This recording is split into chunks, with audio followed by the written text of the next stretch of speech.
Talked with former Iowa men's basketball assistant coach Gary Close last week about the Iowa Hawkeye men's season that is officially upon us, but the women's season officially tipping off tonight after two exhibition events. I'll give you my final thoughts on those two exhibition events and what I'm looking forward to this week. Obviously, a huge game Thursday against Virginia Tech on a neutral court, but Farleigh Dickinson coming to town this evening. We'll talk about it in just a second. But first, want to thank our sponsors. And we start with Iowa Floor Covering, their tile, carpet, and more down in Bondurant. They've got a beautiful studio down there, beautiful building. And these people are local. Ryan, Tyler, and the guys are Hawkeye fans. They will help you whether you're needing carpet, tile showers, whatever the case may be, or you just need flooring advice, flooring direction. Give them a call, or you can visit them online, iowafloorcovering.com. Again, that's www.iowafloorcovering.com, and Ascent Nutrition. And they've got great products. I've been talking about their Agaricon, their lion's mane mushroom powders, but don't forget about their coffee. Whole bean, ground, medium, dark, whatever you need. Check them out. Go ascentnutrition.com, and you can still use that code Hawkeyes for 15% off your total order. Again, that's the code Hawkeyes for 15% off your order, courtesy of Lance Shuttler, former Iowa graduate Lance Shuttler, and Ascent Nutrition. So the Iowa Hawkeye women tip off their season, I should say, tonight against Farleigh Dickinson inside the friendly confines of Carver Hawkeye Arena. And boy, Carver will be the friendly confines all year. Sold out home slate for the Iowa women, and I think most of the road games are going to be packed. It's amazing the crowd, the spectacle that is Iowa women's basketball behind the theatrics of Caitlin Clark. And the play of this team as a whole, of course, coming off a national championship game appearance last year in a loss to LSU, of course, the Final Four win against South Carolina. So just some final thoughts from me following the two exhibition games. Iowa played in Kinnick, set a record for home attendance in the crossover at Kinnick event versus DePaul here a couple of weeks ago, had 55,000 plus people in that stadium. And of course, the wind and just the elements make that game a lot different, where it's going to make that game a lot different naturally. And I was just really impressed with the efficiency of the Iowa offense. You take a look at the box score.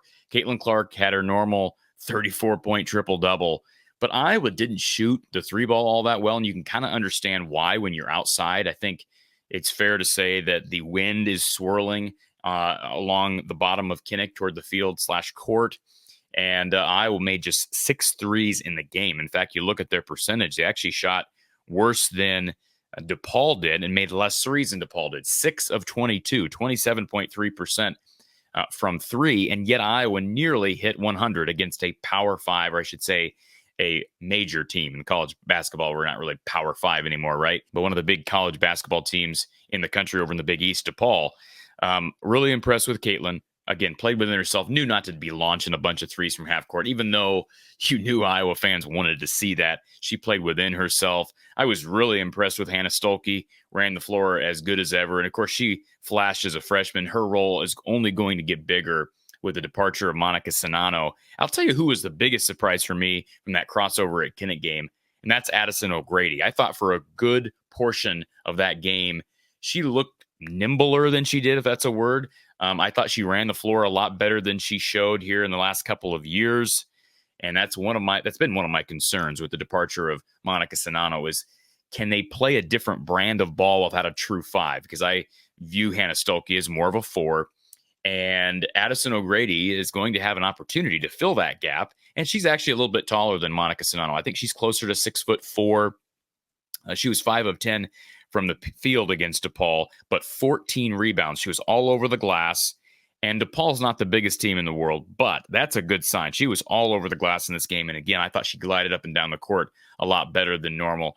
And we give Jan Jensen, Lisa Bluter, lots of credit for developing these bigs. Specifically, Jan Jensen seems to get more of the acclaim there. And so you just hope that maybe Addison has taken that step. It would be well timed out with Sinano leaving, and they could use her at the 5. And I think we're going to see a lot of Stolke and O'Grady on the floor at the same time. I don't think you're just going to see small ball throughout the year. Sharon Goodman did play a little bit. Still feel like she's a pretty big step behind even Addison O'Grady at this point. Based on what I saw, she did give them 8 minutes. We saw the return of Kylie Feuerbach, who tore a ligament in her knee a year ago. The former transfer from Iowa State. She played in over 13 minutes. She will play. We'll see how much Taylor McCabe plays, the sophomore, redshirt freshman from the Omaha area. She is a three-point marksman, or markswoman, I should say. And she played just 8 minutes against DePaul. I could see her getting time, but this team is going to be very deep. Don't forget Molly Davis is back. We saw her knock down, I believe, 2 threes, 1 3, 1 3, according to the box score.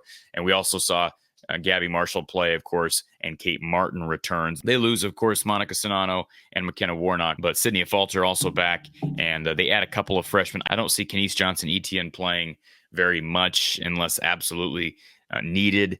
Lisa typically doesn't play true freshmen a ton unless she has to. At least she hasn't in recent time. Jada Giamfi, this is her second year. Could she take a step? We didn't see that against DePaul. AJ Ediger also is probably the third big in the game for Iowa. She played marginal minutes against DePaul, but I was just really impressed with the efficiency of the offense.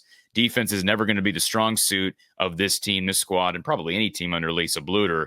But if they're as efficient as they were, in spite of the fact that it was hard to make threes, I think in large part due to the wind and the outdoor conditions, they also didn't shoot free throws all that well. They were 16 of 30, 53%, and yet they almost still hit 100 against a Big East team. That is a good sign. Now, DePaul's coming off a mediocre year, but nevertheless, really impressed. Again, final score of that one was 94-72, and then Iowa just dominated Clark University, putting up 122 points.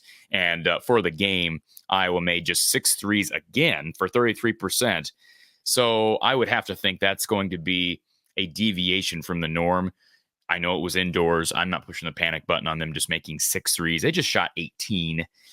They didn't need to. They still scored 122 against Clark. And we saw Caitlin Clark play just 20 minutes in the game, had 24 points, 9 assists, 1 turnover for Caitlin. Really impressed with her. Hannah Stolke knocked down a 3. If she can stretch the floor a little bit more this year, that's going to be a storyline to follow, because then you talk about, okay, now we can really play some small ball and play, Hannah kind of as a stretch 5. O'Grady played just 12 minutes in the game.